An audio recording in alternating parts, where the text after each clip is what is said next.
Hey everyone, welcome to 1 Bryant Avenue in East York, Toronto. This property has a lot of opportunities and potential. So let me name a few. If you are a developer or a builder and you want to build a new house here or top it up, you have that opportunity. It's a 25-foot wide lot by 110 feet deep. This is like a prime example of what a lot of houses have been doing with that have this lot size in the area. Another opportunity is if you wanted to treat it as a simple investment property. You wanted to rent out the main floor and rent out the basement and use it as an investment property, that's also another option. Another option is if you wanted to live in one of the units, whether it's the upper or the main floor or the basement, and then rent out the other unit, you can do that and have your mortgage supplemented quite a bit from the rental income. Or another option, of course, is you want to occupy the whole entire house, you have that option as well.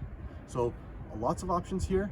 This is the type of property that you want in this market because it offers great opportunity and potential, especially with prices going up. You want a good, affordable home, this could be the one. Contact me for more details.